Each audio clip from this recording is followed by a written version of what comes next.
নমস্কার বন্ধুরা, আমি সুস্মিতা রান্নাবান্নায় স্বাগত জানাচ্ছি। আজকে আমি বানাতে চলেছি ঠাকুর বাড়ির দই আলুর দম। তার জন্য এখানে 1 কেজি আলু নিয়েছি। আলুগুলো আমার ছোট সাইজের আলু নিয়েছি। এখানে একটা বাটিতে 1 কাপের মতো দই নিয়েছি, তাতে পরিমাণ মতো নুন, স্বাদ মতো চিনি, 1/2 চামচ জিরে গুঁড়ো আর 2 চামচ লঙ্কা গুঁড়ো দিয়ে এটাকে ভালো করে মিশিয়ে নেব। এটা একটু খেতে মিষ্টি মিষ্টি হবে, আপনারা আপনাদের স্বাদ মতো মিষ্টিটা দেবেন। এটাকে ভালো করে মিশিয়ে নেব।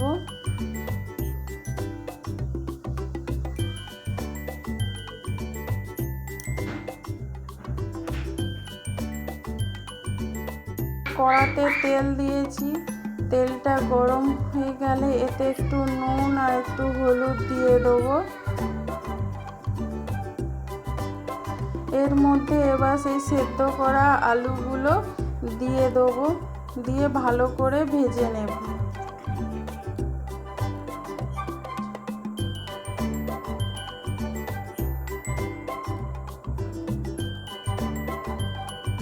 আলুগুলো একটু লাল লাল করে ভেজে নিতে হবে। আমার রান্নাটা যদি ভালো লাগে তাহলে একটা লাইক অবশ্যই করে দেবেন। আপনি লাইক করলেন আপনারা, আমার রান্না করার ইচ্ছেটা অনেকটাই বেড়ে যায়। যদি অনেক ভালো লেগে থাকেন তাহলে বন্ধুদেরকে শেয়ার করবেন। আর আমার যারা নতুন বন্ধুরা দেখছেন তারা চ্যানেলটা সাবস্ক্রাইব করে নেবেন। পাশে থাকা বেল আইকনটা টিপে দিলে আমি যা ভিডিও ছাড়বো সবার আগে আপনাদের কাছে পৌঁছে যাবে। আলুটা আমার ভাজা হয়ে গেছে। এবার এর মধ্যে দইয়ের মিশ্রণটা দিয়ে দেবো, দিয়ে লো আঁচে এটাকে আস্তে আস্তে কষিয়ে নিতে হবে।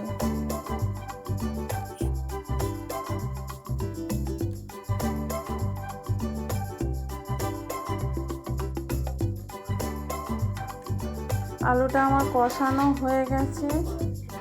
এবার এর মধ্যে অল্প করে জল দিয়ে দেবো গ্রেভির জন্যে, কারণ আলুটা সিদ্ধ হওয়ার তো কোনো দরকার নেই। আলু তো আমাদের আগে থেকেই সিদ্ধ হয়ে আছে। গ্রেভির জন্য যতটা জলের প্রয়োজন ততটাই জল দেবেন।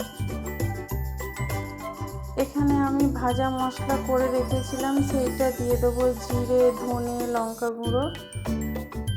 এখানে একটা ডাবুতে 1 চামচ ঘি আর একটু হিং দিয়ে নিয়েছি, এটা ফোড়নের জন্যে। চামচটা এর ওপরে ধরলে ঘিটা গলে যাবে, তারপরে মিশিয়ে দেবো। ঘিটা আমার গলে গেছে, এর মধ্যে দিয়ে মিশিয়ে নামিয়ে নেব।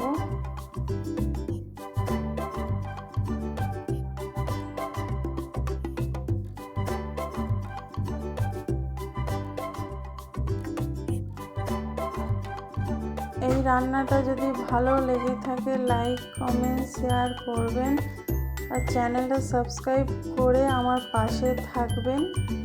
নতুন নতুন রান্না দেখার জন্য কমেন্ট করে জানাবেন।